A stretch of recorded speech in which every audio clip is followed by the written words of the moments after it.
All right, so Cohane Michael, what do you feel is one of the biggest hangups that you've seen in this current generation that's stopping a lot of Israelites from coming to the truth? It's a question that I need clarification on. When you say generation, I'm a part of a generation. A generation could be 20 years to 100 years. So, what part of that period are you speaking about? From my lifetime, youth, and when do you mean specifically by generation? Where we're at on the planet period right now, Okay, uh, in that broad sense? okay, in that process. Okay. The prophet said it long ago. We are destroyed as a people because of the lack of knowledge. It's not that we don't have knowledge, we don't have the right knowledge. The right knowledge or the correct knowledge is the knowledge of self. When you study education, I was a teacher for 30 years in the United States and in Brownsville area, East New York, and throughout Brooklyn. You find in any educational system, if you were a Chinese student in China, your education would be Chinese culture, Chinese history, Chinese language, Chinese food. Uh, if you're German, your education will be German, and so on and so forth. With us as a people not having an understanding or knowledge of identity, of self, of nationality, that void of not knowing who we are is reason why we have the condition that we're in. And our condition is a destroyed condition. We're in an undone state because we have not had the information that allows us to be a people like the other people are. And when you speak about being inferior, if they know their language and you don't know yours, you are inferior. You're not inferior in the sense that they're better or you're worse. You're inferior that they know and you don't know. And so it comes down to all of those aspects of one's culture. We keep Christmas and Easter and all of those days because we don't know. How is that destructive? We're teaching our children about giving credit to Santa Claus for doing something that their mother and father's doing for. That's psychologically damaging to a black child that does not understand and realize that Santa Claus doesn't exist. You're also teaching your children to lie in a way that you perhaps don't know that you're telling him, but when he finds out that Santa Claus or she, that Santa Claus doesn't exist, now that child realizes my mother's was lying to me. My parents have been lying. So all of these things, that's part of the problem. Again, when our children are in an economic situation where education is how you climb up a ladder, and you are in a society where the oppressor has a double standard, because even today that double standard is not being denied. It was one time it was denied that there was a double standard between how a European child goes into the public system, educational system. Anyone can witness and see how a school looks in Bedford-Stuyvesant as a school looks in Hempstead, Long Island. You go and look in North Carolina and go to the suburbs and see how their communities exist in the housing and the garbage pickup and all of those other things. Those are the things that make our children in this society not really feel like they're somebody. So again, when you don't think much of yourself, nobody else thinks much of you as well. And then again, when you have a system that when you do the same thing that everyone else does, but you go to get the job and you're denied and he gets it simply on the color of his skin, again. So all of these things are now becoming something that when we say generational, it's not only now, it was a part of my childhood, it was a part of my parents' childhood, it's now a part of your childhood and your children's childhood. So that is generational in that sense that what? The conditions of Not only how we think of ourselves and what we do not know about ourselves affects us, but it's also a problem because the system that brought us here and that oppresses us also maintains their position of how they deal with us and not allowing us to climb that social economic ladder and so on and so forth. So I hope I've answered your question. Okay, well, I guess I will go with my question next. What would you say is, if you could give a piece of advice to this generation, when I say this generation, of course, this period of time right now, to the younger people coming behind you, if you could give a piece of advice, what would you leave them?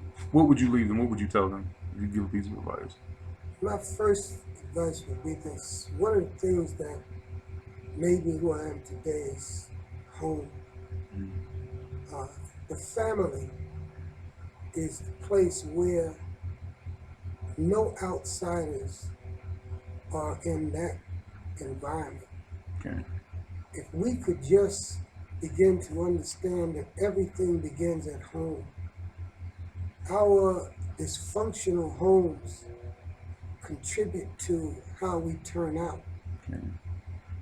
So if character is not developed at a young age within the home, you can't learn character in the classroom. The teacher is not there to teach character, such as manners, politeness. Right. My parents told me things like manners will open up doors that money can't buy. I know that's true, that there are even people of other ethnicities that will help you if you're a decent person and you respect them and respect yourself, they will respect you. Okay. So again, education is the way you climb up the ladder in this society, because you can go and be a nice person, but if you work at McDonald's, you're not going to be able to take care of a family. So you have to be able to realize that there are ladders that you have to climb in order to succeed in a society. Okay. In some places, if you have an agricultural society and you have farmland and you're lazy, you can't blame the system because you have the land, you just didn't work it. Okay. So again, we have to have, again, a sense of knowing what we want, and there are ethics about right and wrong. Right. We have to know how to treat one another and how to treat people. Because again, our nation is not only in its present condition because of what others do to us, we have to address what we do to each other. They're not driving by and shooting us. We're driving by and shooting our own people. We're giving the drugs to our mothers and sisters and brothers and families. These are things that should be fundamentally understood, that it's a taboo. The other people don't do that the way we do it. So we are almost like a self-destructive mechanism within our own lack of having family structure. When you have mothers and fathers that make babies at an age when they have not acquired the skills to raise them, you're just having a repeated cycle of criminals and people who are not able to get that basic home training that we're talking about that allows them to go out and know how to function and be able to be accepted because they have the etiquettes of life and good living and public behavior. And that's where I would begin. When I studied the Torah and understood that that's all that the Creator really was laying down to you, I only just told you what the Bible, the laws in the Bible is all about. Love your neighbor as yourself. Don't hold a grudge against your own brother and sister. Learn how to get over and communicate and work that out. Don't hate them in your heart because you all had a misunderstanding. Learn how to, again, make compensation and restitution whenever you wrong someone.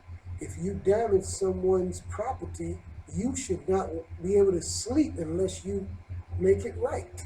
We have to learn how to do those things. And when other people see that you do that with your own brothers and sisters, then you're going to deal that way with everybody. And it teaches. That's how we would have been a light to the nations had we shown an example of how we're supposed to live as a people in harmony with each other and in harmony with our Creator. So that's what it is. If you do not have a relationship that's proper with the maker of heaven and earth, you will not have relationships with other people that are also correct and aligned with righteousness and aligned with the things. Righteousness exalts a person, it exalts a people, and so doing right and learning what's right, and that should start at home. That's not 1 and 1 plus 2 in the sense of numerology. That's 1 and what equals 2 in terms of what you call spirituality. Because there's, even in China, you can go to India, what they call karma. We say what goes around comes back around. So that's called law of relativity. That you have to realize that with the Creator in the universe, he don't have to come and punish you. The sun will punish you by day, and the moon will punish you by night. And you understand? So this is part of the creation, and that's what we lost when we lost our identity and lost our spirituality. Wow. Excellent answer. Excellent answer. To segue with what you brought up about Torah being really the crux of family structure in our dealings with each other, how do you feel that the introduction of the New Testament really crippled that within our communities? It's an excellent question. As all your questions have been wonderful. It's understanding the prophecies that this was decreed by the maker of heaven and earth. It was what we call cause and effect. In life, there's an action and there's a reaction to everything that happens. So we brought certain conditions and certain effects on us. It was the results of what happened and what we did. So we had truth. We were given the truth when we were given the Torah by Moses, who went up on Mount Sinai. And the Creator chose us not because we were better than any people. We were chosen, actually, we were the fewest of the nations. It was the fact that we were also the lowest of the nations when you compare culture like Egypt, ancient Babylon, the Philistines, the Canaanites. These nations were nations when we were just walking around with a staff and a few sheep and goats and farming a plot of land. They were already established. So the Creator chose us because of a man called Abraham, our father. And this man, because of his inward spiritual seeking and his common sense, which is not so common today, to realize that idols and things that stood on the shelf, inanimate objects that had no spirit and had no life, that this could not be the God or power greater than a human being that could speak and walk and talk. Abraham understood that. And because his mind, and the Creator knows every mind, he went to him and told him to move away from the society of Chaldean polytheism into a place where he could develop him to understand more. And so this particular man now became a man who was given, and his seed, the knowledge of the true and living Creator. We rejected that.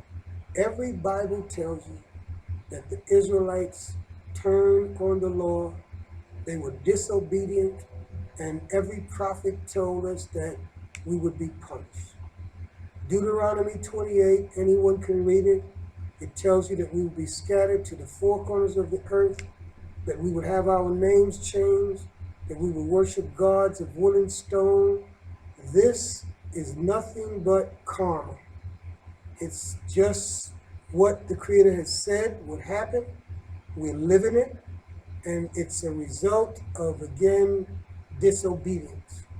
Christianity happens to be just one of the religions that enslaved our minds, because we went into not only a scattering of a physical people that were broken up, placed in many other countries.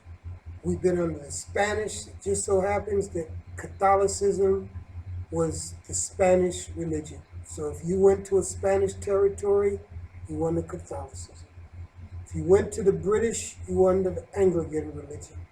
If you came to America, when the British and Americans broke up, they brought various religions over here, the Quakers and what have you, Methodists and all the others. We all know that.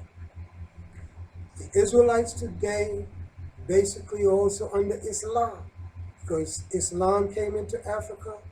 Many of the people, our people that did not go on the ships that left Ghana and West Africa, they came under Christianity, and they also came under Islam primarily. And so when you study what they call the great religions today, Judaism leads back to the Torah and to our heritage. Christianity can't exist without going back and linking itself to our genealogy. Islam cannot exist without going back to the Torah, the Tanakh, and linking with our genealogy. So that truth of what they represent historically and through what we call genealogy, again stands to tell us that we are the people and the foundation upon which all these so-called great religions are based.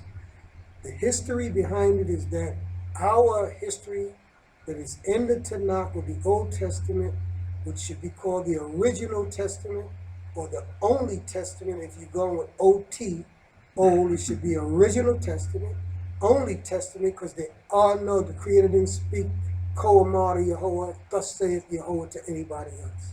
He only spoke to those Hebrew prophets and in that particular set of Holy Scripture writings. The Christianity has served its purpose because it is that deceptive religion that has clamped itself onto by taking the Bible and taking a so-called New Testament and attaching it to the original Testament, the authority of truth upon which even their religion is based upon, modified and changed through Constantine and all of the history that goes with Christianity. We as a people have to realize that we have been bamboozled. We have been tricked. We have been, all of the words that one wants to use, duped. We have to realize that we have not inherited truth with Christianity. That the thorough investigation will show that the Creator has never been a man. He's a spirit that hovered over the face of the waters. And in Malachi, he tells us that I, Yahweh, change not. Therefore, you sons of Jacob are not consumed. One of the fundamental things about God, if they want to use that word, is the creator and maker of heaven and earth. In Jeremiah 10, he tells you, all the gods that made not heaven and earth shall perish from under heaven and off the earth. There's only a creator, not a creature. The Creator is a title that humanity must embrace, because that is the only power that, or God, because if God is not power, then you're not talking God in the true hebraic understanding of Elohim. The power that rules the universe is one spirit that brought everything in the universe into existence. It's the thoughts of understanding the Creator's writing in the original language. Translations cannot say what I'm saying based on the knowledge of Hebraic thought. So Hebraic thought is the original thought before any Greek thought or any other thought, because everyone knows that in Bereshit or Genesis, the 10th chapter, it says that the sons of Noah, Shem, Ham, and Japheth is They overspread the earth, and no one can live on this planet unless you go back to one of those three sons of Noah. It authenticates the Bible. Not the Bible in its entirety, but that original truth of the word of the Creator. When one understands that and studies it, then you realize that there are certain fundamental truths in what we call Torah. Torah means teachings or instructions. Just as a person creates an automobile, it has to come with a manual of how this automobile works. Speak up. It tells you whether you use diesel gas or regular gas. A human being, which the Creator made, there's a certain instruction that comes along with this human being. It doesn't matter what color you are. Some things are made, they're called fit for consumption. Everything that moves should not be considered to be food. Some people, they eat anything that moves. That's not the instructions. Most people on this earth are living in ignorance of the instructions that come from their Creator. It's not an instruction to the Israelites or to any particular people. It's given to them, but it's the instruction for the entire world. Many people think that Hebrews and Israelites are God's chosen people, which means that he don't like anybody else. That's a false understanding. The Israelites are not better than anyone else. You can look at us and see that we were punished and scattered all over the earth. The Creator is not a respecter of persons. He's a respecter of righteousness, of behaviors. Some behaviors are immoral. They are not right in the sight of the Creator. The instructions that come with who you can mate with, you can't mate with a dog or a cat. You can't mate with a man if you're a man. You can't mate with a woman or a woman. It goes against the law of relativity. You cannot reproduce if you have that type of understanding. Men cannot keep the planet, again, evolving in proliferation of life. These fundamental understandings is where Christianity contradicts. It deliberately gives inaccurate facts and information, which means it deceives. So it's a book of deception only when you know the true instructions. You cannot change the Creator. There are three places where he says, I am not a man that I should lie, nor the Son of Man that I should repent. In the book of Numbers, the 23rd chapter and the 19th verse, the Creator says that he's not a man. In the book of Samuel, the 15th chapter, he says there that I'm not a man. In the book of Hosea, he says, I am not a man. So you have to understand that he's a spirit. He says in Numbers 20th chapter, 16th verse, I'm the spirit of all flesh. We must understand that the knowledge of the true and living God has now taken false, deceptive understandings in various cultures around the world. They are not at fault because different cultures have different understandings. The Creator gave the truth to Israel to give and be a light to the other nations. That's why I apologize. We did not do our job as a people. The planet, we are partially responsible for what's happening in the earth today. So that many other people, I don't disrespect what they know. They didn't know, Egyptians, that the Nile River was not God. We were told that it was not. So we're held responsible. When you know more, you're held more responsible because you know more. And so, hope I've answered your question. All right, so now I guess we'll get more into doctrinal questions as we head down that same vein of the New Testament. I remember on Shabbat we got into Matthew 1, dealing with the genealogy of Christ. What is your take on the narrative of the virgin birth? It's fundamental understanding the truth. Whenever people ask me, do you believe in the New Testament? I let them know that my understanding of life and the Hebraic thought is that we do not base our spirituality on belief. Our spirituality is based on knowing, knowledge. So I start from that premise. When you know the truth and you know genealogy and you have the instructions that come from the Creator, and I hear someone go against what the Creator says, my antenna immediately goes up because of what I know to be true. So when someone says that a man or a child can be born without a father, I know automatically that's impossible because the Creator said everything begets after its own kind. Another thing about truth is that people tend to try to believe with Jehovah's Witnesses, Islam, Hinduism, what have you, that nobody can know the truth. What makes you more right than I when you just have your opinion? This is out. I don't have an opinion. I'm not giving you my opinion. I'm giving you the facts as the Creator has laid them down in His words. If the Christianity acknowledges and Judaism acknowledges and Islam acknowledges that this book came first, then the question has to be asked, which comes first, the truth or the lie?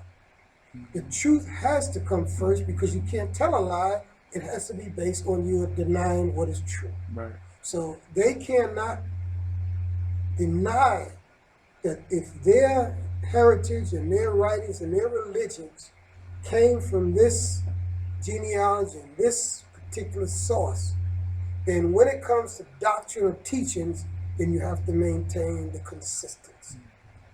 Again, when we speak about someone being born without a parent, and you begin to use your thinking and not belief, beliefs should be questionable if someone believes something.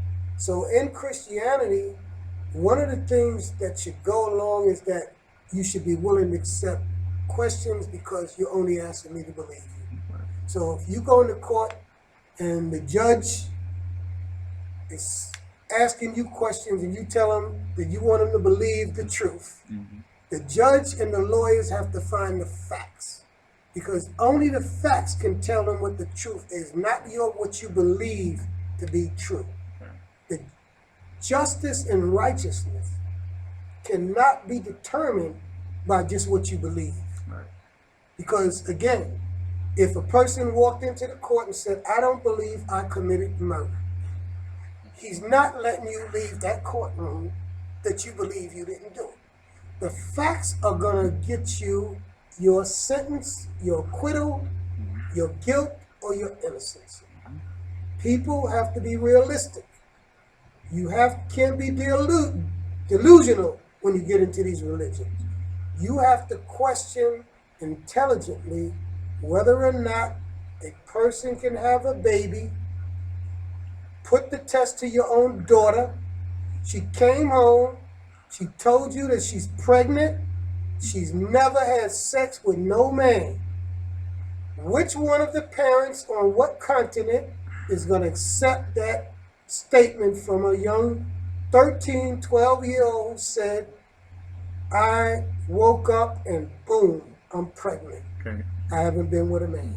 Again, logically, everything begets after its own kind. It's verifiable. Every monkey can only make another monkey. Man never came from no monkey with no evolutionary thought because it does not. I should be able to go to any zoo, look in the cage, and wait for that monkey to say, I'm turning over into a man now. And there we go. We got the verification that we came from a monkey. The Creator said everything begets after its own kind. Only blue jays can make blue jays. Only robins can make robins. Only camels can make camels. Only goats can make goats, even though a sheep, even in the West Indies, there are two trees. People in the Caribbean know that a banana tree and a plantain tree look exactly alike unless you are a knowledgeable person about these two particular species of trees. And even though they look alike, that banana tree will never bear plantains. And so I'm saying to you, so it is with human reproduction and with races of people. Chinese people make Chinese babies. If a Chinese baby have a black baby, well, believe me, that man's getting his samurai sword to go to that woman and say, what happened? Who have you been with? And if it did happen, it would defy the law of relativity that we're talking about. Truth is relevant, and that's how I answer your question. I could go on and on. Again, I want to say this. The deception in the writings of Old and New is that people have never made the comparison. See, when you're told to believe, you don't go check stuff out. But if you verify and go check out Matthew's genealogy with First Chronicles, you'll see that it doesn't match. If you go and check out Luke 3:23, you'll see that it just doesn't add up. They have deliberate misspellings. They have deliberate contradictions. There's just stuff that's, you just have to go do cross-referencing. See, that's why it's not about belief. And why does Thessalonians say, prove all things? So now, what do you want me to do? Believe or prove all things? That's confusing because, again, Yah is not the author of confusion. It's man that's the author of confusion. Men wrote the New Testament. Okay. I'm gonna throw one more question out here to tie into what you just said because you brought the genealogy.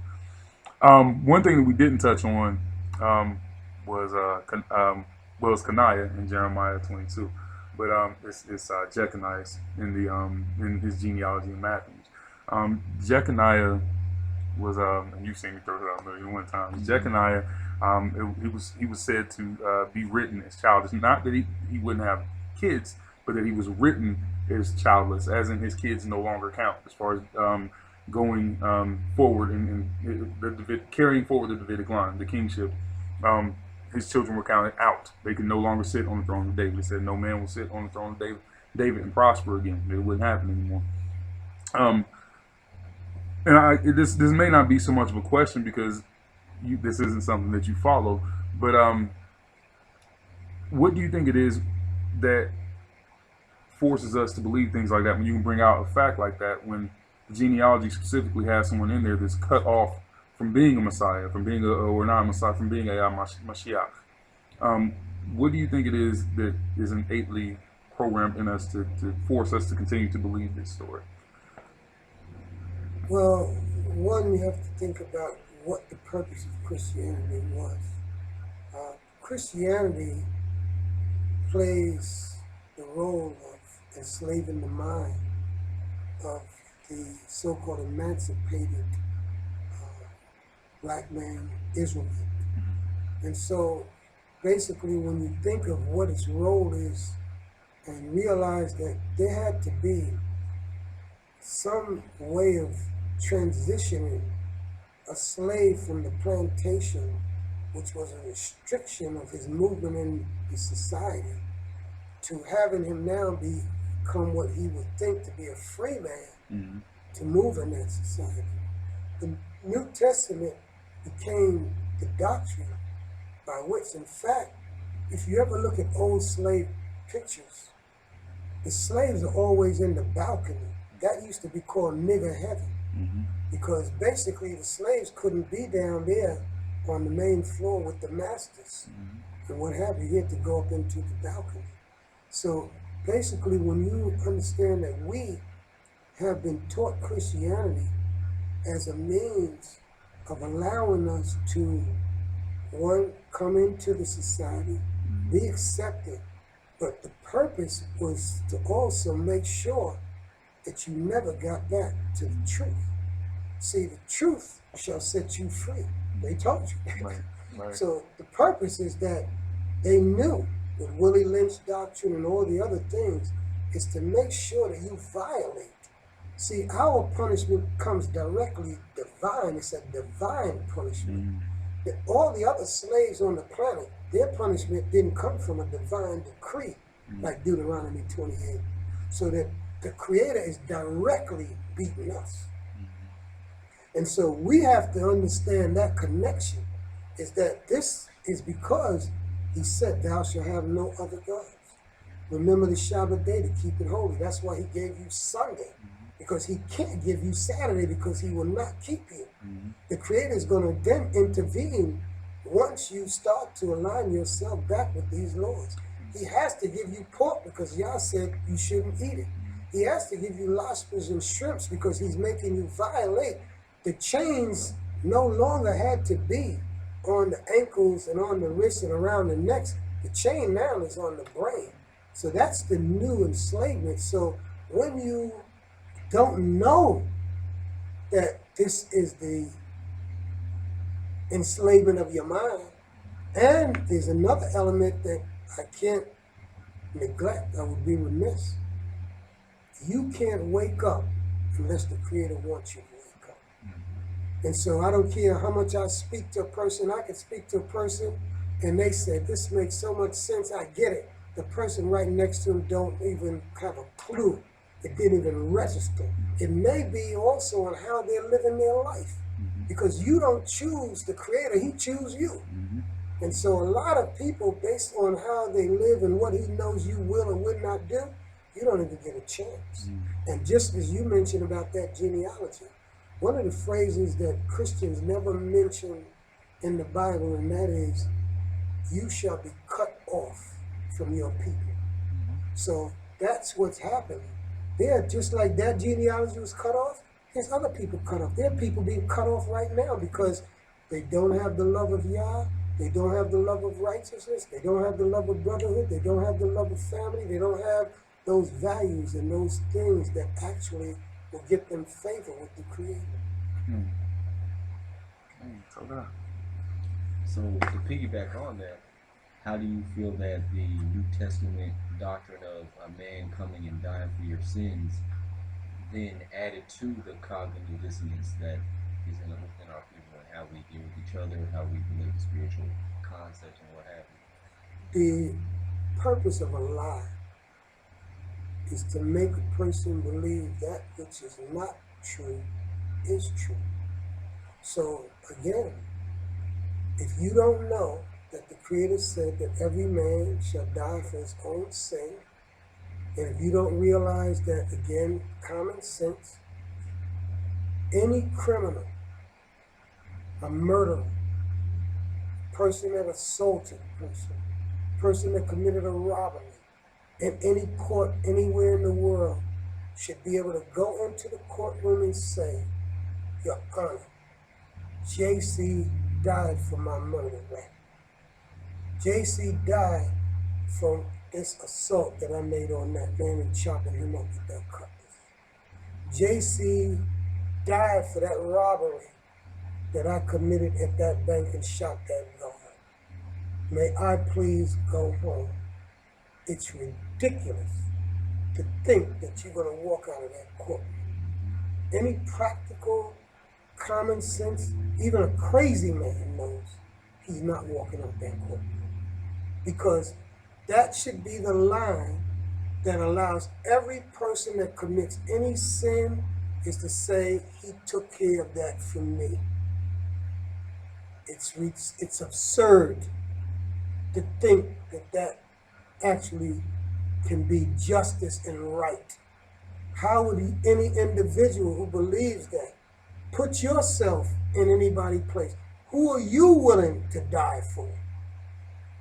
Your own sins or someone else's? Who do you think you're being punished for? Why are people suffering? Why are people getting all of these things that's happening even short of death, and he died for it? If you look at the planet today and see how much suffering and trouble is in the earth, there should be none. It's just like saying he came to bring peace on earth, and when he tells you that he didn't, I came to bring this, that, and the other destruction. Put the father against the mother, the daughter-in-law against the mother-in-law. People are not being honest. They believe in stuff that they know is not true in their spirits. So you've been deceived. We're living in a world of deception. The so-called Satan, the devil, said in Revelations, he deceived the whole world. The New Testament is the greatest religion that has deceived the whole world. And they're living under deception. They know it's not true. Why did your mother die? She believed. He said that they would never die if they believe. Why are these people dying? They shouldn't be questioning me. They should be questioning the Pope. They should be questioning the bishops, the minister in the church. And they know if they start questioning them in the Catholic Church, they're going to tell you need an exorcism, that the devil is in you. Because that's how they get around it then. If you start questioning hard questions, you're going to get excommunicated from those churches and those places. They can't stand the question. The questioning that I'm getting here are the questions that they have to answer. Because people know that this is not so. People are dying. They believe all their lives. They're still buried in a cemetery. And I'm saying to you that it's all deception. Great deception is on this planet Earth. Well, next question. I asked you earlier, and you gave an extremely wonderful answer. We had spoke briefly on the Lashwan HaKodesh. I know a lot of our brothers that came out of the One West camps, and it's not to bash the camps, but it is to be honest and truthful on the language.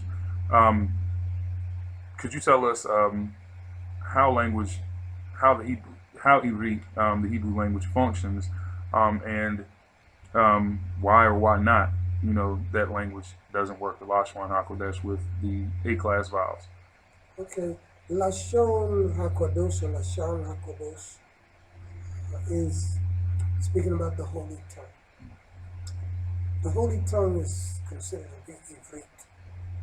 Also, it's the original language from which every so-called original Old Testament is translated from. The first 5 books is called the Torah, which means the teachings. And that is where you get Bereshit or Genesis, Shemot, which is Exodus in its translation, Vayikra, which is Leviticus in its translation, Bamidbar, which is Numbers in its translation, and Devarim, which is Deuteronomy in its translation. In studying the Hebrew language, one today probably studies what is called Ivrit Kaya, which is called modern Hebrew. Then there's what we call Ivrit Atik. Ivrit Atik is what is considered biblical Hebrew. So when one studies biblical Hebrew, and you go back and study how the Hebrew language grew, there are books that one can go and read and see how it got up to be what it is today. You also know that Abraham spoke what is called as Aramaic, and that's from whence the Hebrew. So we really are speaking Aramaic, which is actually a language that took on its own dialect when Abraham crossed and came out of Ur of the Chaldees, crossed the Euphrates and Tigris, and went into Northeast Africa. Again, when one starts to study the Torah, you begin to see, even if you look in the ancient Ivrit, where the language is without any vowels. I showed you earlier my Torah, that is in total ancient Ivrit. There are no vowels. So language by words take on a construction in itself just on how your prefixes and suffixes are placed in the root of a word, which is called the shorish, which means the root of the word. So that every root has a particular vowel sound.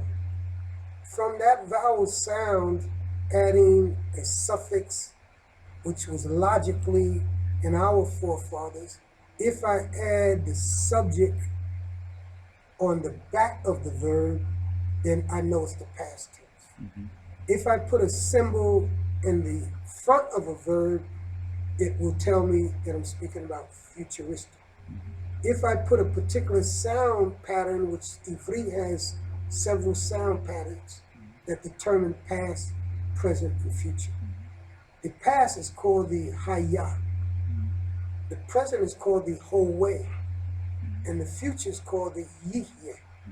So that you understand, you can determine, again, that these are times or tenses of action. It was done, doing it now, will do it. There has to be a distinction to have communication as to which of the tenses that you're in. In the Hebrew language, if you were to have a monotone you would not be able to make those distinctions.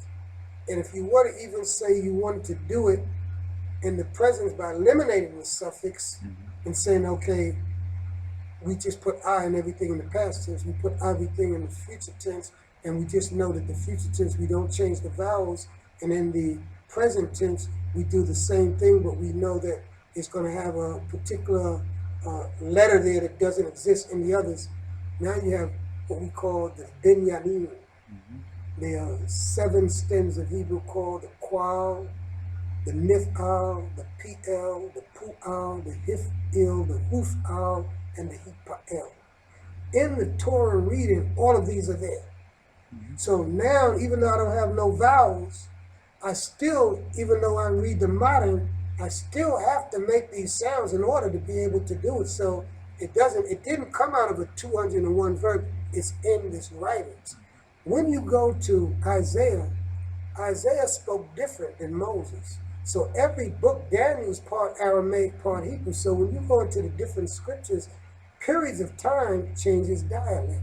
So if it means dialect changes and you go back to Aramaic, so a person who studies Hebrew should also study what you call Chaldean. And then if Chaldean had you'd be able to verify it because you're going through all the periods of Hebrew language, how it grew, to know that what you're saying. I also had the fortune and the blessing of meeting men like Rabbi Matthews, Rabbi Bibbins, Elder Bibbins, all of these men. I was a young man in my 20s, I met them. And so again, I know the school. There's a man living now, his name is Elder Ari. He lives out in Amityville, Long Island.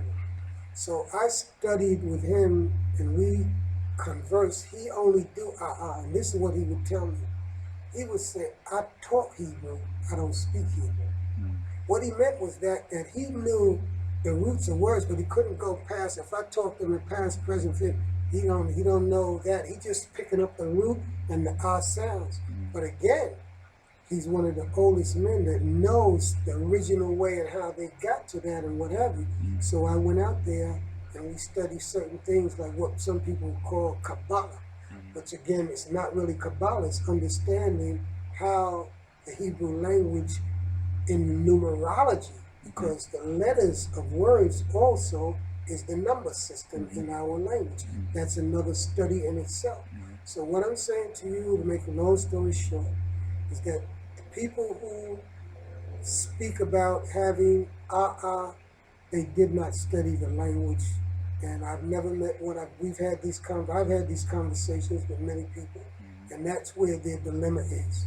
When I ask them, well, what does this mean, or how do you say this in this particular step? Tell me that running, if I'm being chased, I'm still running. But if I'm chasing somebody or just running on the track, that's a different running. Hebrew has a system of being able to take someone from actively performing an action or having the action performed on them. So again, when you start to have that tone and don't have this system of changes, just like in English and every other language, they have these particular ways of distinction, just like you have pronouns that tells you who I'm speaking to in these tenses. You have to have a system. If they could explain that, truth is verifiable. Verify it by bringing out the facts and explaining how you go to all these tenses, using the original writings of the Old Testament to show me that it never existed there. When I'm telling you, that's the only way you're going to know whether I'm speaking in the nif al, the pl, the pu al. You got to hear ooh ow to know that I'm saying that. So if I do I'm never going to be able to tell you that, in other words, it's passive, active, so on and so forth. So that. So that. I definitely want to ask a question building on that, dealing with the language. The importance of knowing the Hebrew language in regards to us being literate in our text. How important do you really see that, given the story that you just said about some people who might know the shoresh of a word, but they can be able to read it and really parse it, break it down, the importance of hebraic literacy in the Hebrew community as we continue to come together in ministry? I want to give thanks to the Holy One of Israel for a great brother named Cohane Michael. When I came into this way of life, Cohane Michael,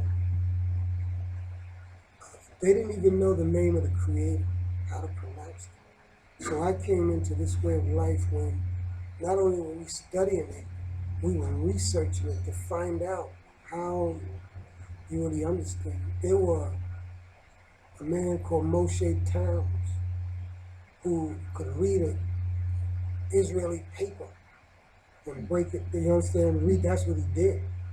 He would go around to all the Hebrew camps, elder, and just push, you all gotta know Hebrew. So that's what started many of the Israelite communities. These men are deceased. I mean, you know, it's just I had the blessing of being one of the persons who was a young man then to meet these men. So he went to Israel. He would live down in West 4th Street in the village where all them Jews down by Delancey Street. He talked fluent Hebrew all day long. And so he was our inspiration back then to study the language. Cohane Michael, myself, Nasi Barak, these are the men who I came in and met. And because I was so swift in the language, I was able to be in their classes.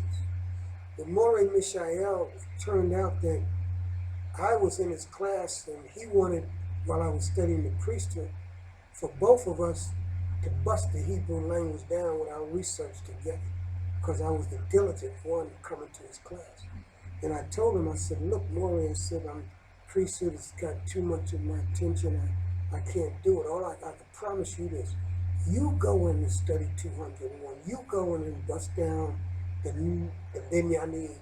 I'll be your student. I'll make sure that I'm like, so that was our relationship. So again, I was able to see someone who was doing the research, because you had to research to find out these things that I'm saying now. And so our scholarship now led us to not just reading in Hebrew, translating the Torah to see was it accurately translated. A person that doesn't go and study these Binyamin, which is what the whole Tanakh is based on, you're not going to be able to translate the Torah and know whether what you're reading in English is actually what it says and what the Yah is saying in the hebraic. So that's the great advantage, and I'll say this further. Any Catholic that don't speak Latin, you'll never be a Catholic. Any Muslim, you can say you Muslim all you want, you don't know Arabic, you're never going to impress that Arab Muslim that was born Arab and studies and know that this is his history, his heritage, his language, because he knows the language of the religion. And the Quran, if you don't know Arabic, you're reading a translation, you understand? So the same thing with your Christian and you don't know Latin. When that Pope gets up there and speak, only them Italians, them Romans, are going to know what he's really talking about and what he's really saying. So if you're a Hebrew and you're saying that you are a Hebrew Israelite, or you're studying the Hebrew scriptures and you're reading any translation, you will never be the authority on what it originally says unless you master the original language. So that's the key to not only saying you're a Hebrew, any religion you're in, you better go in and study the native tongue in that country where that religion actually developed. You want to be a Hindu? You better get into Hindi. See? The importance of studying the Hebrew language. This is your heritage, your writings, all your writings in that language, and your ability to translate to know whether the facts, the truth is what it is. You'll be like a Christian. You'll only be believing. I don't want to believe. I want to know. So if I go and learn the language, I know what I'm talking about. And how would you say that knowing the language and through it understanding Hebrew thought, through understanding how certain verbs translate and how of the binyanim, how the all tense when you get to the ifil, and just kind of the essence of some of the hebraic thought and some of the words. Where do you see that we've lost that as a people, not knowing our language and what parts of the language? In some ways, we apply Hebraic thought to English, to any country's culture. And that's why we have what they call, we speak Creole. We're just really taking a Hebraic, what you call innate way of speaking. Our tongues and throat is not used the way it was when we spoke the Hebrew language, because we have guttural sounds that come from the throat. So again, we lose the ability to use our mouths, but we have the ability to learn any language because the Hebrew is the oldest living language on earth, meaning it's not the first language, but of all the languages being spoken today, Ivrit, which is what the Hebrew language is really called, is really actually the oldest living one that's spoken on the planet today. So again, when you know Ivrit, there are other languages that are derived that have connections with this Ivrit language, so you develop an ear and you begin to understand and speak other languages based on that foundation of your original language, inherited language. When you are a people and you exist on earth, no people that lives on earth can ever have every single aspect of their culture destroyed. There's certain aspects that exist in you. You understand? Because you're still here and everything can't be taken from you because you're going to practice certain things. You may even scratch your head in a certain way that your ancient father scratched his head. And that's part of, you understand, what this comes down with you. So there's certain things we inherit in our body movements. You might have moles or certain marks on your body that, you understand, your great-great-grandfather had that one. You might twitch your foot or do certain things with your feet that it goes back to your generations. So again, when you begin to see our people and you travel and see the different ways that we behave, again, how we dance and how we move and what have you, you look at our brothers and sisters in the continent, no one ever is puzzled in relating to how we dance here, dance in Africa, because it's all connected. Even though we've been scattered, we have certain common things that's still just a part of us as a people. We just don't recognize it. The other people, they also, when they travel, Europeans, they know certain behaviors of us. That's how they know that we're the Hebrew people, because we're still doing Hebrew stuff. Even though the people in Ghana have not come in the Western Hemisphere, circumcision is a part of their whole society. South Africa is part of their society, the Hausa. You understand? The Zulus. You understand all of those different tribes that are there throughout. They all still actually practice certain things that are part of the Hebraic culture. We never lost it all. The other people know that it's connected with the Bible. Now the Igbos are starting, and you're starting to see this knowledge merge up where they're saying the Igbos are nothing but the Hebraic culture. Joseph Williams, Hebrewism in West Africa, all of these authors, they were researching us years ago. This is not known. This is a global conspiracy. Just like it's written in the 82nd Psalm, let's cut them off from being a nation and a people. We're the ones that's in the dark. So that we have to wake up and understand our language and realize that, hey, this is what makes you a people. The language is the heartbeat of a nation. So that without your language, when you're in the presence of other people, you can't have a private conversation. But if I walk into a Puerto Rican shop and they don't want me or anyone else to hear, they can talk and I don't know what they're saying. I ain't talking about me. It can be in Polish community, anywhere. Everyone has that. That's what we lack. And that's why they say we're inferior and what have you. It's not that we're inferior, we just don't know. And so again, that empowerment, knowledge is power. So when you start to talk about the language in terms of just not only translation, but in all the aspects of you're talking about, it makes you a people.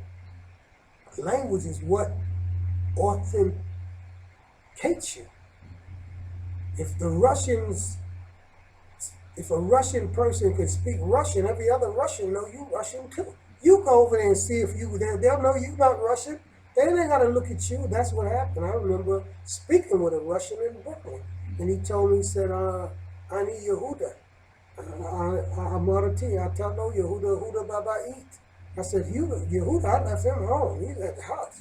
You ain't Yehuda. Then he kept going on, and he knew a little bit of Hebrew. But then I wouldn't speak no English. And then he just came and said, okay, you're the Israelite, you're the Hebrew. Because the language made him know he could speak Russian fluently, but he can't speak my language fluently. And our people have to realize that that's what empowers them, that when you start learning to speak Hebrew fluently, all them Jews will know it also. And also, when I want to shut them out, I speak biblical Hebrew because they're speaking modern Hebrew. It's a different vocabulary, it's a different pattern of talking and all of that. They can't go in the Binyamin. They broke it down and saw the patterns, set up the book, but they can't speak and understand it like that. It's against their nature. See, nature, languages come with who you are too. The Chinese have 3,000 characters in their alphabet because that's their character. That goes with who they are, you understand? We got 26, 22, you understand, English language and ours, because they can't do it. Our language is simple. Our vocabulary, to speak Hebrew fluently, you don't need thousands of words. A few hundred words and you could be fluent. So the language empowerment for us as a people is extremely important, and it satisfies all the answers beyond just Torah, translation, communication. It's all of that.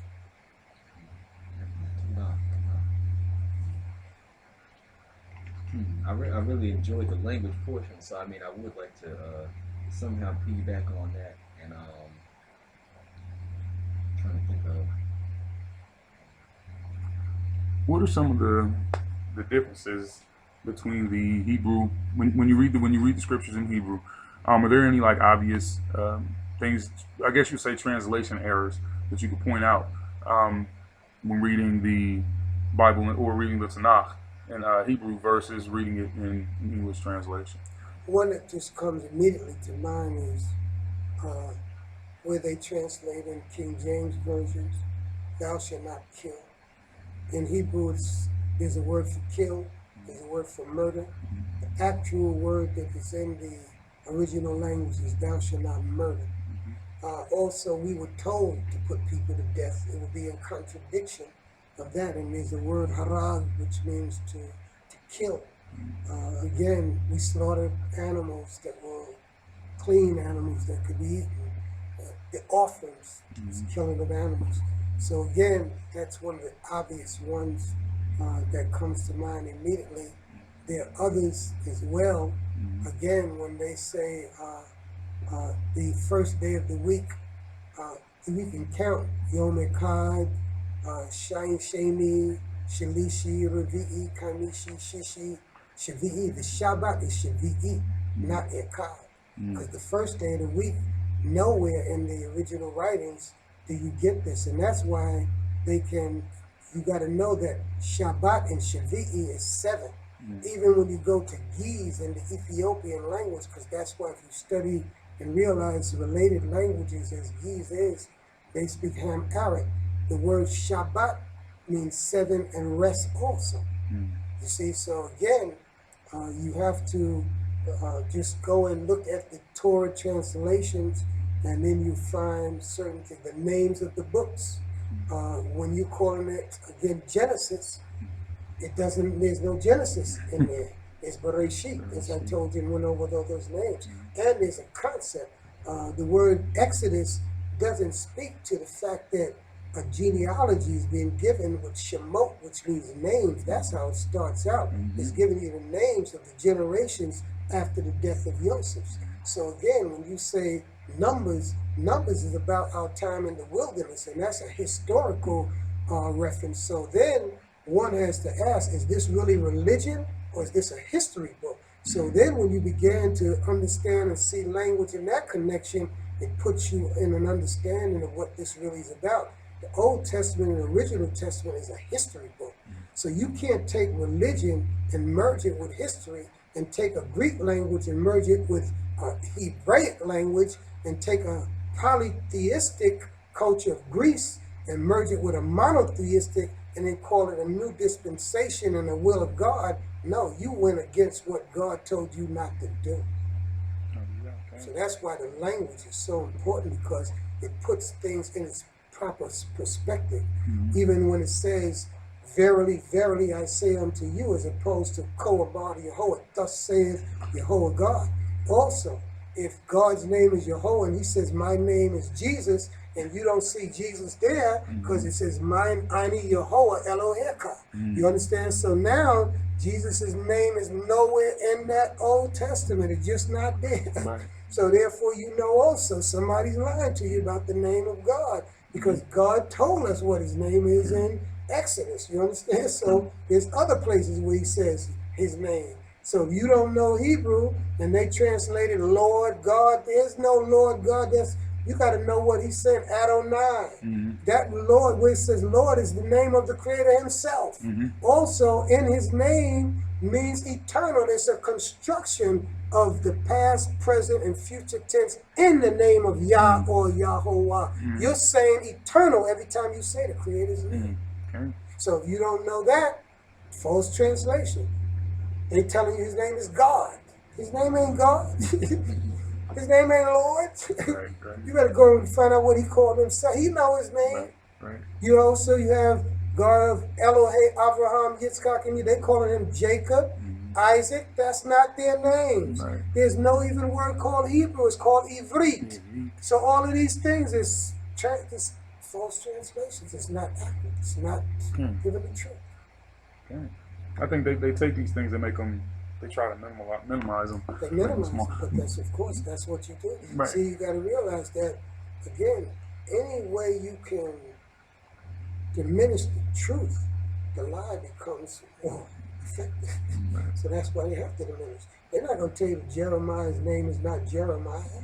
It's Yirmiyahu. So when you follow all the names that they have for Jonah, and then you see in Hebrew there's no letter J anywhere in the alphabet, again, all the names, is we just saying, his name was not Jeremiah. And his name have a meaning. Right. So now if I know Hebrew, I know why you call him Jeremiah. What you saying when you say Yeshayahu. Daniel. Right. Yah is my judge. Right. And so when you say Eliyahu, that's saying Eliyahu, Eli, my power, he who is Yah. Yah is who he is. You know, that ain't got nothing to do with no JC or nothing like that. Right. You can't fit that in the name. Those names is pointing, a lot of those names got Yah in it. It's pointing you back to Yehovah. Like when you say hallelujah. Right. You could say hallelujah Yehovah. Hallelujah, Hallel Yehovah. It's just, you just shorten the name of the Creator, which is what he gave us. And that's why, again, only when the languages know. You can't say hallelujah, JC. No, it don't fit. It ain't going the language. It's just, it'd be stupidity. Nobody would have understood you. The power of the languages. Gotta know. If you don't know, they can play all those games. Right. What do you think bridges the as we spoke on earlier? It seems like you do a good, you've done and are doing a good job of kind of bridging that divide between the Tanakh only Israelites and the Israelites that are in the New Testament as well.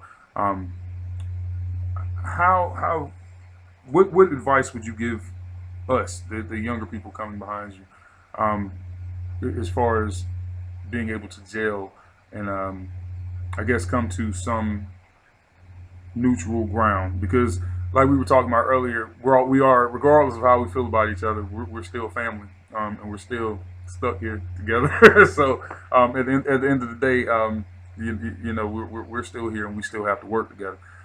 How would you suggest that we bridge that gap? Follow the prophetic thoughts that tell us what to do. Zephaniah 2.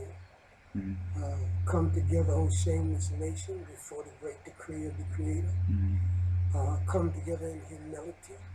When you have been placed in a situation like we have, where our knowledge has been taken and we're trying to return, we have to understand that it's not about an emancipation.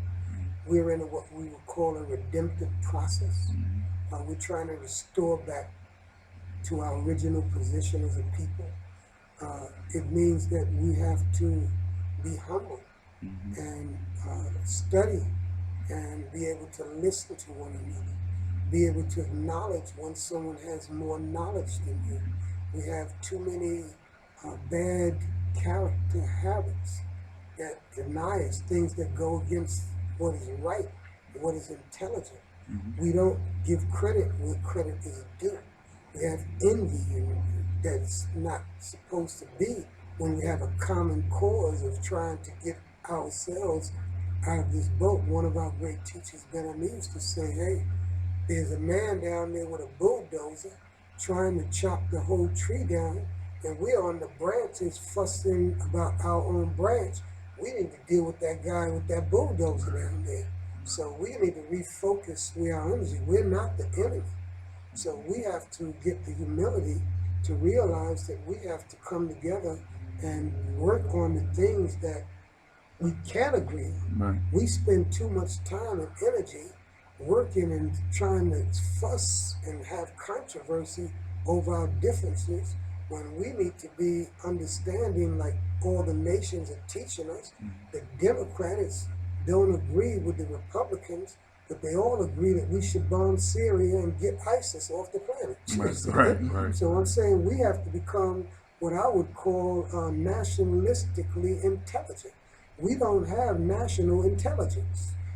That's why the nations know that we're inferior, because we don't act like we're a nation. Right. Because we don't do fundamental things that other people know they do, even when they disagree. And so that's where we need to start, to have that intelligence.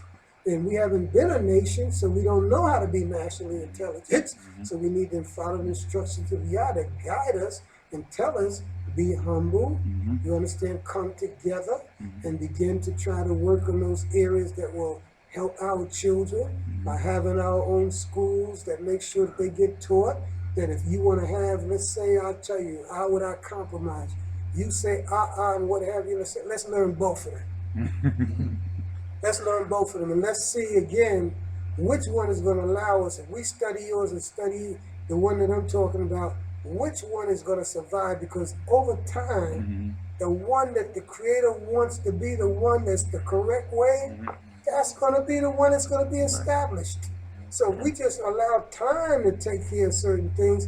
And another thing, some of the things that we disagree on, if we just learn how to be successful doing something together, our controversies will disappear in a lot of areas. And we'll start being humble and say, oh yeah, you was right. You know, when I thought about it, the Creator, this is spiritual. See, in Isaiah 29:9, it says the following: stupefy yourselves and be stupid. Blind yourselves and be blind. Ye that are drunken, but not with wine, because the Creator has poured a deep sleep upon you. Then it goes on to say, all of this has become as a writing that has been sealed. The scriptures that we're talking about have been sealed. Until the right time when the Creator put that spirit out there, with Rabbi Matthews, it started, Rabbi Bibbins, all of these. This was just the beginning of putting truth back in us, but until you come up to a level. When you come, Creator takes you further. It's based on how far we advance in our humility, our righteousness. Righteousness exalts a nation.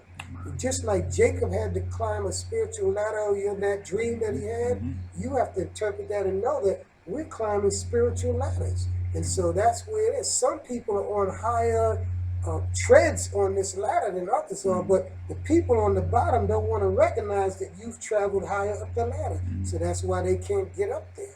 And if you, it's not that we should look down when you're up there. You trying to pull somebody up where you are, and someone's a higher you to pull you up higher.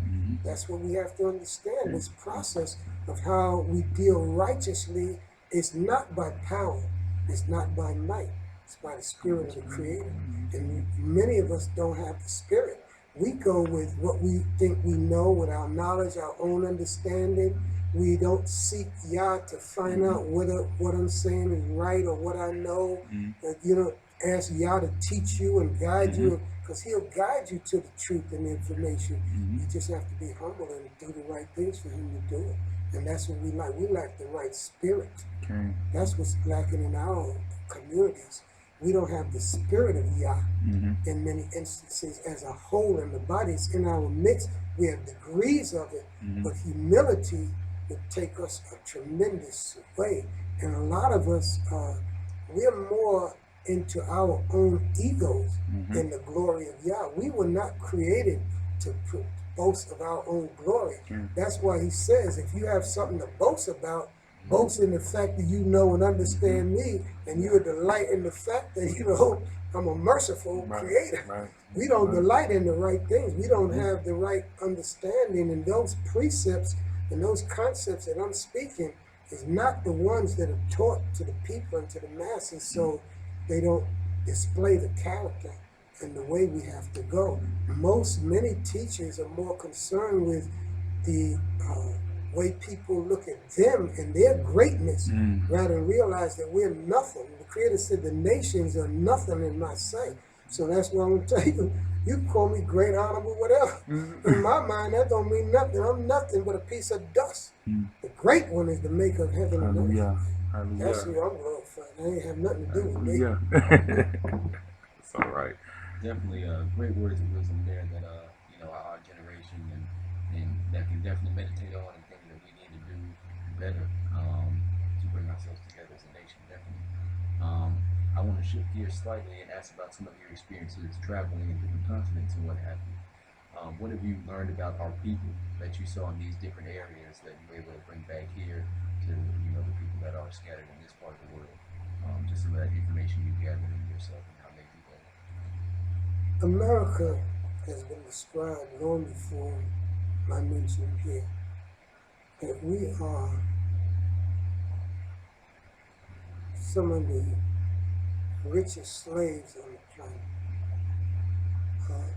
No country we were impressed have been South Africa apartheid, where slaves receive health benefits, a welfare check in the amount that a person would receive here as a descendant of a slave, opportunities to go to university, the shoes and the quality and the malls that you could go into and shop and buy stuff, the glasses that you can get and the dental wear that you can, dental care that you can get. So slaves in America are spoiled in terms of, you know, what oppression is in places that I've been to. And people that have less in the Caribbean and in Africa, they have more character, more morality, more decency in their poverty than what we have. Ghetto behavior is really ghetto, not where you live, because ghetto started with the Jews living in Germany. So they were not degenerate and low in their behavior with each other. They lived Torah in those areas where they were oppressed, discriminated against. In our case, in the ghettos where I grew up and throughout the inner cities, our behavior is what makes us really ghetto. They don't behave like that in South Africa. They rose up together. You saw Serafina and how they marched together to fight apartheid as a whole and what have you. In the Caribbean, you understand, they live in poverty in terms of what their income and what they earn as a salary working. But they have the basics of what my parents had here in the South. They had values that the young people, as we moved up to the cities, we lost those values of the old school. That's why you hear this thing called old school now, because they had family and structure. They were poor, but they have love of cousin and brother and sister. They wouldn't give their cousin no dope or nothing. We lost all those things that were the values that really distinguish you, not only in terms of your economic situation, but your relationships with one another. And that's the answer to your question. We have to, as a people, bring back good ethics of right and wrong into our dealings with each other. That's what the black man in America lacks. That's why the Honorable Elijah Muhammad, if people know the history, is why he chose Islam rather than Christianity. And that he knew that he didn't want you to be an Arab.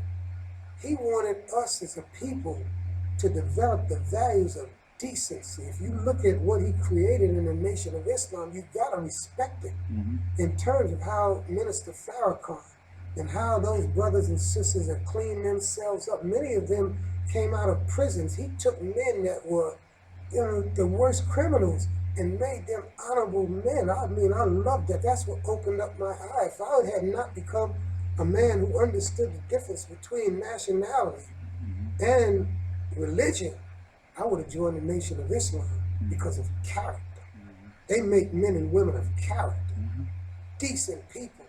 And if they could do that to every black man in America, you understand what I'm saying? It would take us miles and miles, and they're doing their efforts. But again, the spirit of the Creator, you can't do it unless He does it. Right. That's why the glory cannot go to no man. Y'all said, my glory I will not give to another. So if you're going to be a servant to worship our people and you trying to make you the big thing or you to this, that, and the other, you're going to be in trouble. Right. I tell everybody, you want to kill a leader, make him a God.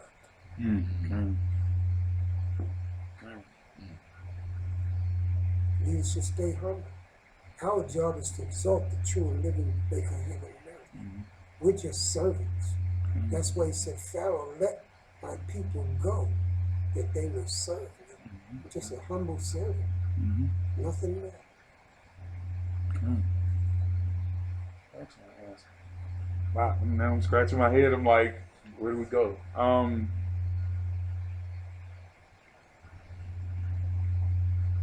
Could you give us the history of Hashabah? Hashabah Yisrael began with my teacher Cohane Michael Ben Levi being brought into this way of life by a man called Yosef Ben Ephraim. They all deceased. Yosef Ben Ephraim established what later became known as Cohane in the Bronx. He was also the founder, co-founder with Cohane Michael and their families that established Hashabah Yisrael. They were part of a community known as Beni Adat, Israel in Brooklyn and Patchen Green. So Cohen worshiped there for 7 years. He always shared with me over and over this history, that's why it's a part of me, that he sat there for 7 years under a man called Rabbi Wilkins, who was known as Rabbi Yirmiyahu. And Rabbi Yirmiyahu taught him the Torah, the understanding, but he was also a man who researched. He had a sister that was attending there. She's deceased. Her name was Miriam. She's a brilliant woman. She was a brilliant woman. I learned much from her. Miriam taught in the Jewish yeshiva. Mhm. Imagine a black woman who's teaching the Jews in the yeshiva. Wow. Hebrew fluent, every kid had the whole package. When I say a scholar of scholars, Cohen married her. In that marriage, Cohen is in law. Joseph brings him in. But Cohen Levy is the rap man. He's the man with the gift of, you said it, Yeah. gift of gab. I mean, he can rap. So when he got this knowledge, just was perhaps much like I described, ability to just talk and explain it and bring people in. He's sitting under Rabbi Yirmiyahu for 7 years. He's asking Rabbi, as he hears him say, we're Jews, because it was a black Jew congregation. Cohen's saying, Rabbi, this is saying that Jacob have Reuben, Shimon, Levi, going down to Binyamin. Jew ain't here nowhere. How are we Jewish? He said, it's all the same thing. Cohen listened, he accepted it for years. He come back to Rabbi, he says, Rabbi, it says Yehuda here, where it's translated in Jeremiah as Jew. It don't say Jew. Where's Jew anywhere in this? It's all the same thing. They all now, Miriam, Joseph, Suda, these people that I'm telling you about, they're studying because they've been there before. Cohen, my teacher, he's coming in, he's researching, they're having their dialogue within the congregation. No, this ain't right. I love Rabbi, but this ain't it. He's got a yarmulke on his head. He's got a shirt and tie on. He's seeing an African presence in this, but it's not represented. They're growing. They're being redeemed. Their minds are opening up. He outgrew Judaism. They're talking and saying, look, we can't continue doing this like that. We gotta, move on. They got together and formed Hashabah Yisrael, which means the restoration of Israel. That's what Hashabah Yisrael means. We're not restoring Judaism. We're restoring Israel, and we're restoring Israel by the correct hebraic biblical understanding. The dress began to change. Other communities that influenced my teacher was a man called Nasi Yaakov. Ben Isakim, which now is what is known as the Shema community. And those teachers in our communities, we're watching, Cohen is watching, I'm not even in this way of life. I'm a young man in the streets of Brooklyn. This is the history. Cohen now is beginning to bring the culture because he's seeing this particular group, which has given him an understanding of how we're supposed to look. The staff in the hand, and the turbans on the head, and the earrings like we saw they had in the Bible. If they took out their earrings, they're taking this, processing this, and translating into a visual, a look that's making us look the part of what this heritage is about. The Judaism congregations now, we become the rebels, because never has this ever happened before, that somebody tried to be an Israelite and everybody's being black Jews. So it came about that this community began to form. They're studying and researching. People are coming in. He started in his living room. The Mizbeach, or the prayer altar, was his ironing board with a sheet over it and the Bible and the books on it. That's how he started out. Then they got a place over in Bed-Stuyvesant, I think it was 1106 Gates Avenue. They opened up a little storefront place where they worship, blossom into, moved to Brooklyn, 539. That's when I came. And again, I started bringing people. They were gathering, and the numbers at that point just began to magnify and grow. That's how Shabbat started. Wow, that needed to be recorded because I'm gonna be honest, a lot of people like me and you, like we're new here, we're new at Hashabah. So to actually get that documented, that's gonna probably be edited, and it's like, look, we probably need to let more people see that when they come through the door, because that was very important. And this is what happened. Cohane Levy, in 1969, I told you I came in. Mm-hmm. As we hit the 70s, the drug situation got worse. The violence, the economy of America, everything was coming in. Hashabah Yisrael, when I arrived, had a fund called Lusaf, because Cohen now had grown into where he realized that we needed to leave the United States of America. Lusaf stands for Leave the United States of America. Oh, wow. So that was something where people donated $1 or whatever every month. It was a fund, because now the plan was one day we're going to leave America. I came in 1969. This fund started 67, even before me, before that. Again, Cohane Levy, after making me a priest, I moved up the ladder of our community, became recognized as the second person in the community to him in terms of our leadership, and again, respected as such. It came to one point we discussed it privately, that we now had to execute leaving the United States of America. We sat in my living room, and he told me in discussion, people would not leave the country unless one of us, two of us, led them out. We understood, personal letter, I won't go into that I was the person. So I knew that I was the person too. I had no thoughts of otherwise. Just knew that I had to now form the plan to do it. The chips were made abroad. We determined the date when we would exodus. We went and made our contacts in the country that we decided we would go to. I left in, made several visits in the early 70s, 74, 76. He went 72, 73. It would take years. By 77, I now was leaving with approximately maybe 100 people. I was 27 years old, leading 100 people out of America. So again, I've been there now 41 years. And again, now we are a vibrant community with communities in Trinidad and Barbados, and as I said, spreading throughout the Caribbean and connecting up with Israel, with Ghana, Nigeria, South Africa. All of that has now been in my travels, just making those connections, doing the writings, the internet. And again, at 9/11, when the planes went into the World Trade Buildings, I was visiting America because my oldest uncle had passed. So I came in to do the funeral. I'm considered the family's priest, this whole community. Right.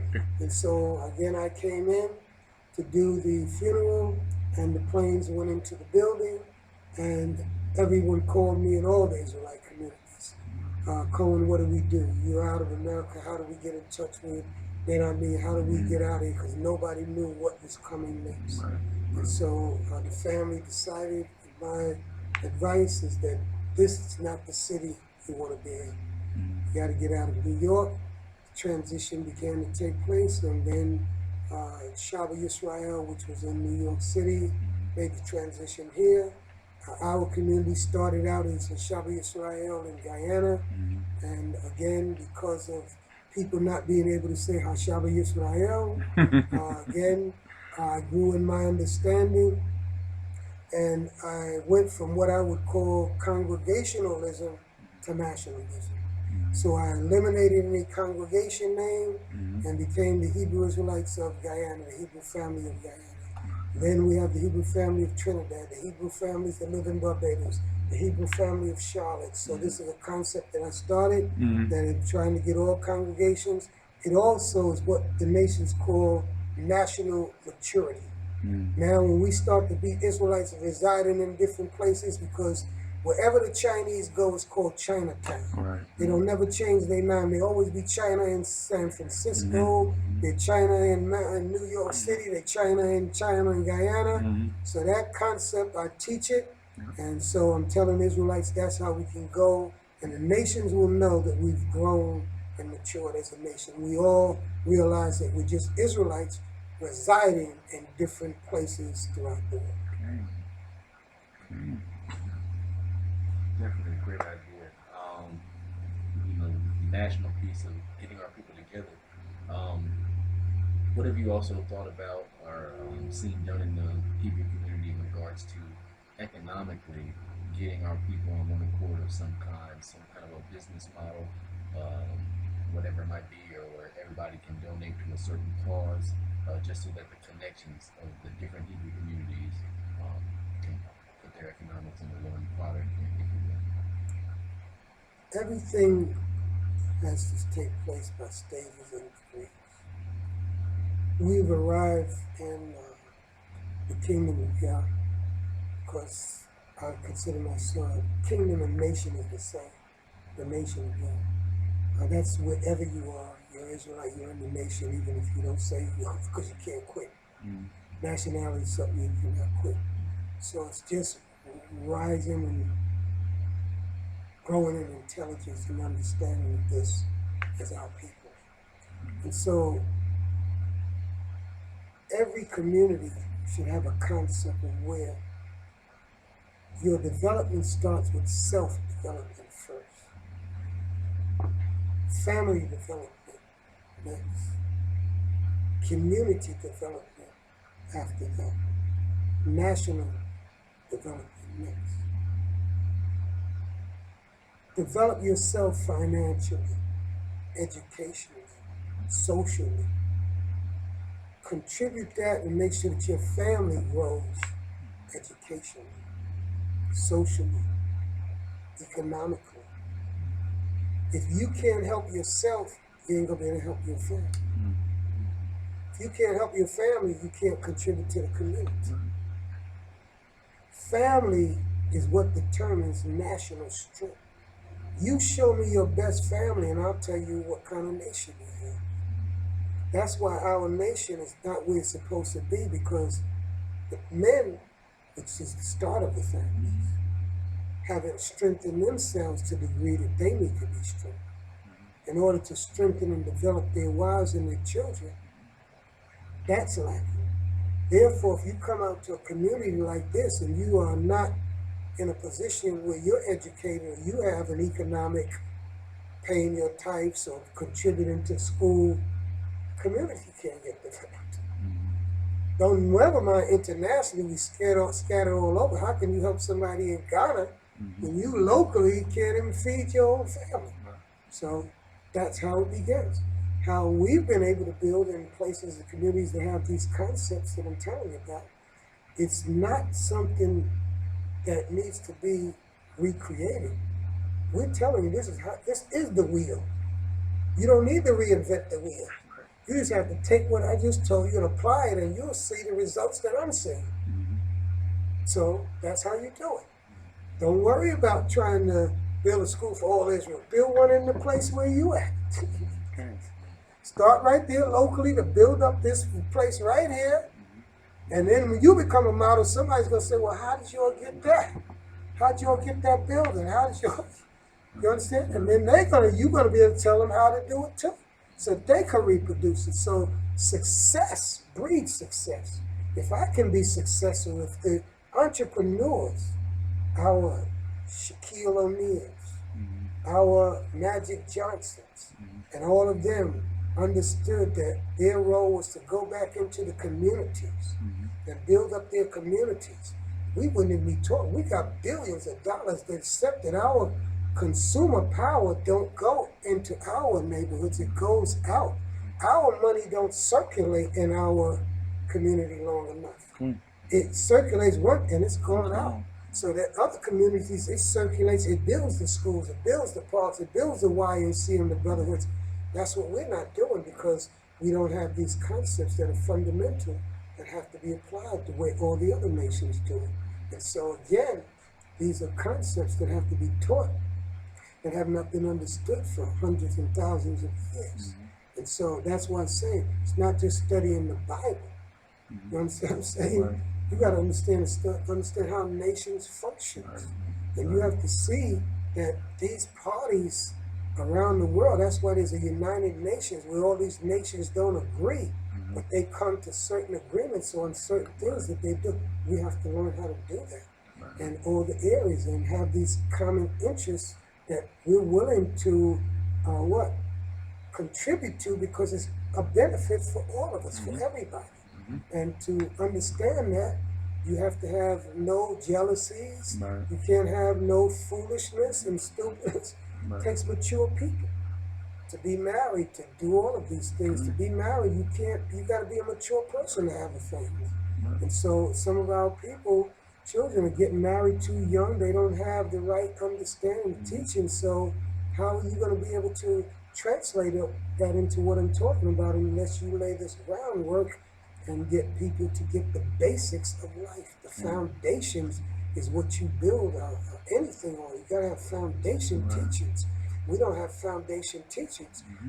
Some teachers are more interested in showing how intelligent they are rather than laying the foundations. They're more interested in themselves or their prestige than the people. Right. See, service that Yah is talking about is we serve each other. That's what the real service is about. You serving your nation, you serving your cause, you serving your interests by helping the children and not taking advantage of your own daughters and making them prostitutes. Right. You serving your nation when you make sure that your children are mannerable and nice. That's what this is, service. You serving the planet, because manna is going to spread. We put our hats backwards, everybody put them backwards. Right. We drop our pants, everybody drop them. We say our rap songs that's speaking of downgrading our sisters. Even the European children are going to start rapping that. Why not spread good and righteousness the way we spread ignorance and stupidity and unrighteousness? So we just got to get on our rightful path. We are not living in the character of who we are. We're living out of character. And we're the only ones among the human race that's living out of character. Even the animals, a dog knows he's a dog and he dies a dog. A cat knows not the bark, but the meow. You understand? But the black man, we don't even know how to, the Israelite don't even know how to, we're trying to be everybody else. We even trying to be animals. You see, because we don't have an understanding of who we are. And so we lack the teachings that make us perform in the character that we were made to perform. You can't be it if you don't know what you are.